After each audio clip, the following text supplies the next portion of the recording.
नमस्कार, मैं आलोक कुमार एक बार फिर से आप लोगों के सामने। मैं उम्मीद करता हूँ कि आप बहुत अच्छे होंगे। आज हम पढ़ने वाले हैं इंटरमीडिएट के द्वितीय वर्ष के तीसरे चैप्टर को, जिसका नाम है बंधुत्व, जाति एवं वर्ग। इस चैप्टर में हम देखेंगे मुख्यतः 3 चीज़ों को जो हम लोग को पढ़ना है।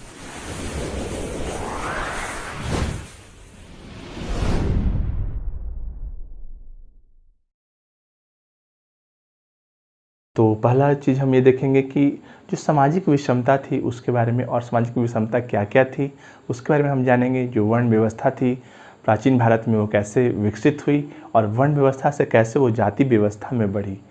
तो हम चलिए देर नहीं करते हैं और हम देखने का प्रयास करते हैं, जिसका हम पहला टॉपिक है सामाजिक विषमता और उचित आजीविका।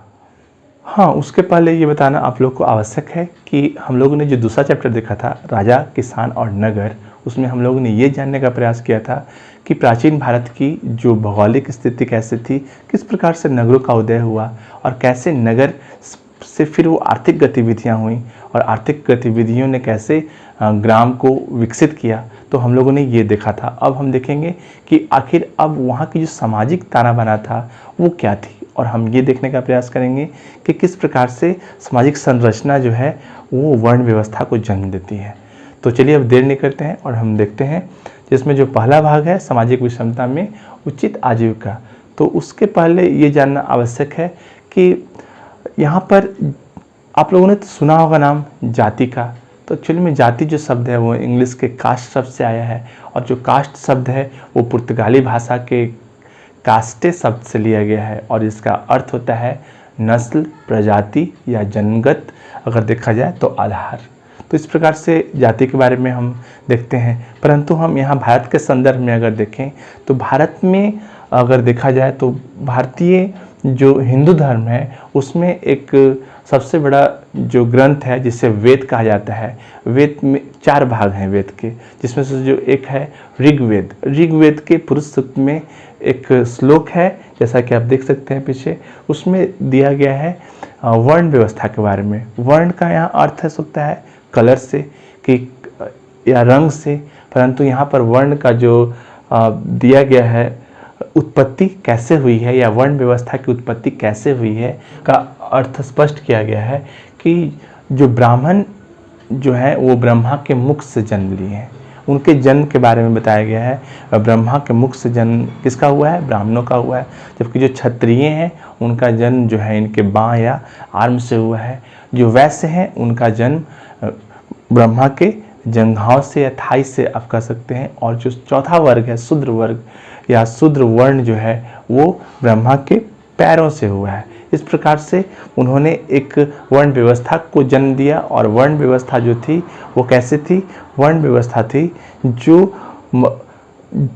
उनके कार्यों का निर्धारण कर रही थी, या इसे कह सकते हैं कि जो वर्ण व्यवस्था को एक दैवीय रूप में दिखाने का प्रयास किया गया है कि ब्रह्मा कौन थे। यहाँ सवाल उठता है कि ब्रह्मा कौन थे, तो ब्रह्मा को हिंदू धर्म में सृष्टिकर्ता माना गया है, यानी कि क्रिएटर बनाया गया है, कि उन्होंने पूरी सृष्टि की रचना की है। और उसी रचना के अंतर्गत वो 4 अलग अलग वर्णों के बारे में उन्होंने बताया है। तो अब हम चलते हैं अपने मेन सब टॉपिक पे और देखते हैं उचित आजीविका। तो इसमें धर्मशास्त्र में जो वर्णित थी वर्ण व्यवस्था, उसके आधार पर आजीविका का निर्धारण किया गया। तो जैसा कि मैंने बताया था कि धर्मशास्त्र में क्या दिया गया था? वर्ण व्यवस्था के बारे में। तो वर्ण व्यवस्था में सबसे श्रेष्ठ किसे माना गया? ब्राह्मण को। उनका कार्य क्या था? उनका कार्य ये था कि वो धार्मिक कार्य को करेंगे, वो शिक्षा से संबंधित कार्य को करेंगे, ठीक है, वेदों को पढ़ना उनका कार्य होगा, धार्मिक कार्यों को करना होगा। तो ये उनका ब्राह्मणों का कार्य निर्धारित किया गया था। जो वर्ण था वो था क्षत्रिय। क्षत्रिय का जो कार्य का निर्धारण किया गया था वो किस प्रकार से किया गया था? उनका कार्य था राज्य की सुरक्षा प्रदान करना और युद्ध करना और प्रशासनिक दृष्टिकोण से उन सारी चीज़ों को देखना। तो ये कार्य किससे दिए गए थे?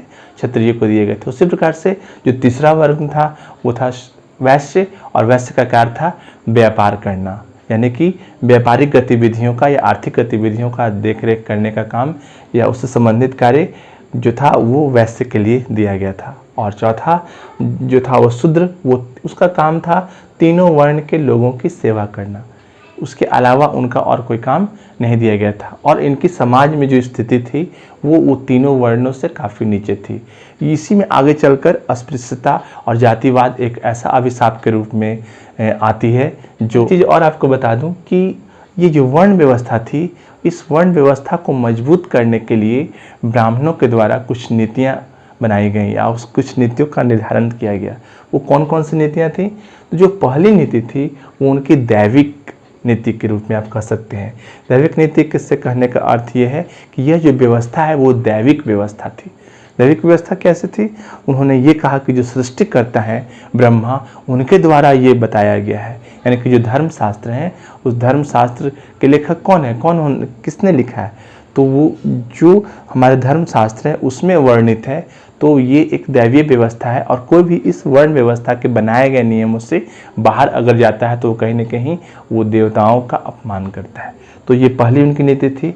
दूसरी जो नीति थी उनकी, उसमें ये था कि जो शासक वर्ग था उनको वो उपदेश देते थे। क्या उपदेश था?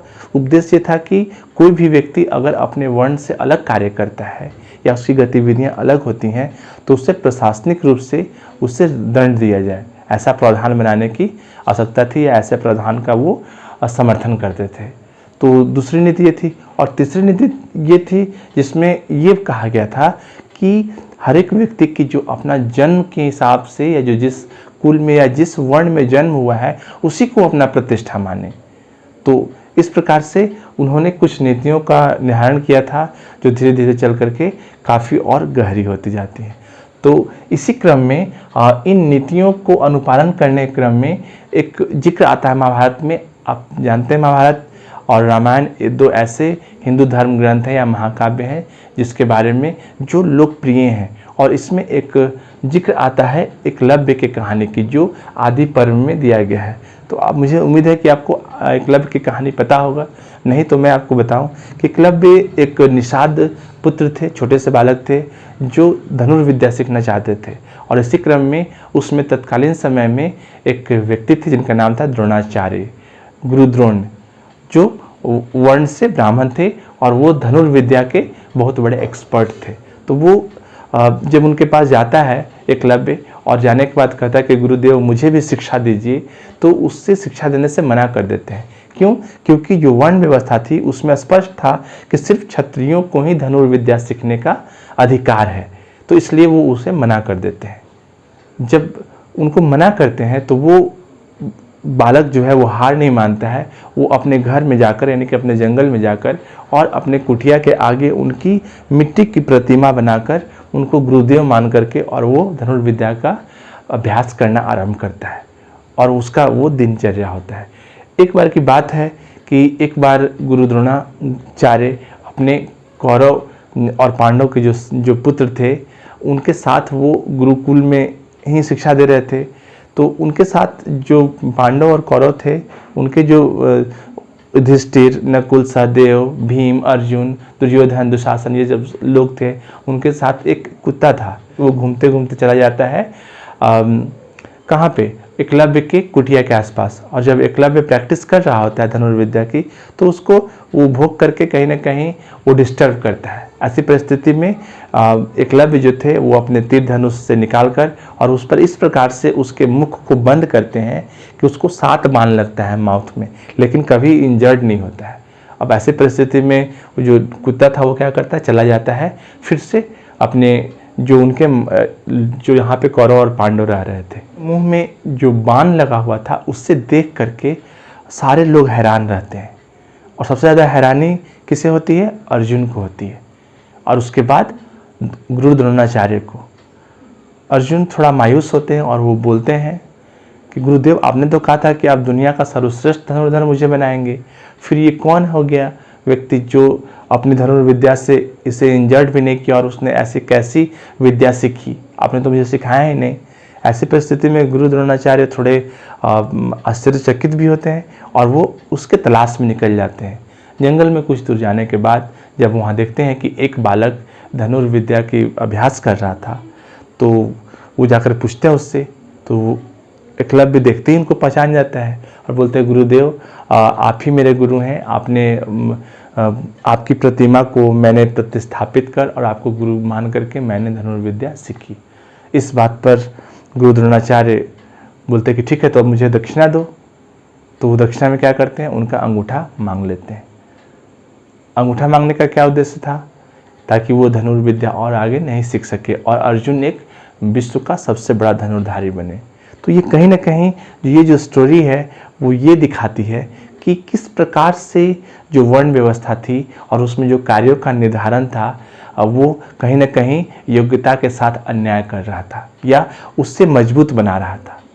तो जैसे कि किताब में आप देख सकते हैं कि क्या ये अर्जुन के लिए, क्या ये गुरु द्रोणाचार्य के लिए या फिर एकलव्य के लिए ये कितना उचित था। जैसे इसके अलावा और भी चीज़ें मिलती हैं, जैसे हिडिंबा के बारे में।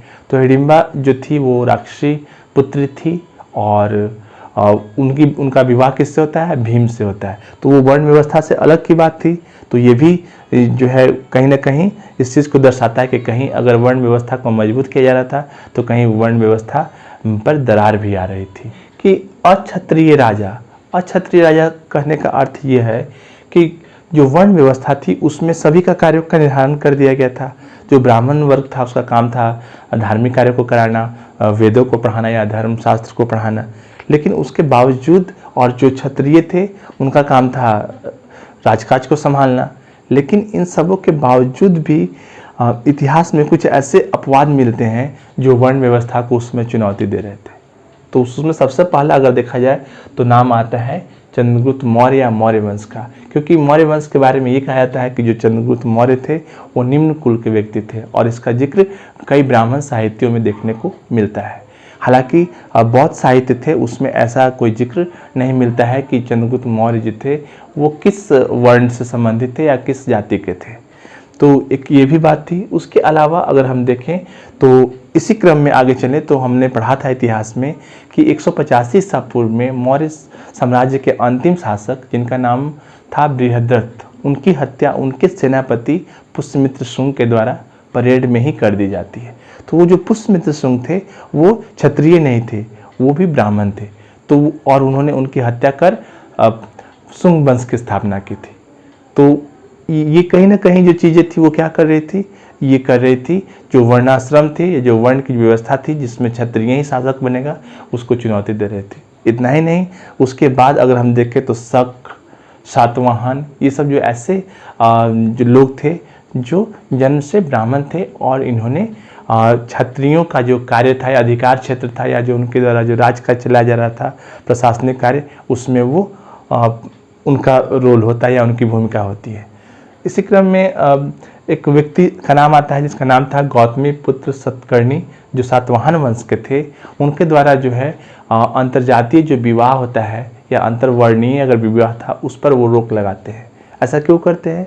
ऐसा इसलिए करते हैं क्योंकि इससे जो वर्ण व्यवस्था थी वो कहीं ना कहीं उससे क्या हो रही थी, वो कमज़ोर हो रही थी। क्योंकि जो ब्राह्मण वर्ग के लोग थे वो क्षत्रिय राजकुमारी से शादियाँ कर रहे थे। लेकिन इसमें एक अपवाद भी मिलता है कि एक और शासक थे जिनका नाम था रुद्रदामन। वो क्या करते हैं कि वो दूसरे विवाह यानी कि अंतर्जातीय विवाह करते हैं। तो इस प्रकार हम देख सकते हैं या समझ सकते हैं किस प्रकार से वर्ण व्यवस्था से इतर होकर के कई राजा ऐसे हुए जो वर्ण से क्षत्रिय नहीं थे। अब हम चलते हैं इसके अगले भाग में, जाति की सामाजिक गतिशीलता। यानी कि अब यहाँ पे अभी तक हम लोग ने देखा था वर्ण के बारे में, अब यहाँ पे नया वर्ड आ गया जाति। तो जाति और वर्ण में अंतर होता है। वर्ण क्या थे? सिर्फ 4 थे, ब्राह्मण, क्षत्रिय, वैश्य और शूद्र। लेकिन जाति कौन सी है? यहाँ जातियाँ अनेक थी। यानी कि अगर अभी वर्तमान परिप्रेक्ष्य में देखें तो आपको बहुत सारी भारत में जातियाँ मिल जाएंगी देखने के लिए। तो यहाँ पे जातियों का उद्भव हुआ। अब जातियाँ कैसे बनी? तो जातियाँ ऐसे बनी कि 4 वर्णों के अतिरिक्त जो ब्राह्मणीय व्यवस्था थी उस व्यवस्था में कुछ ऐसे चुनौतियाँ आईं।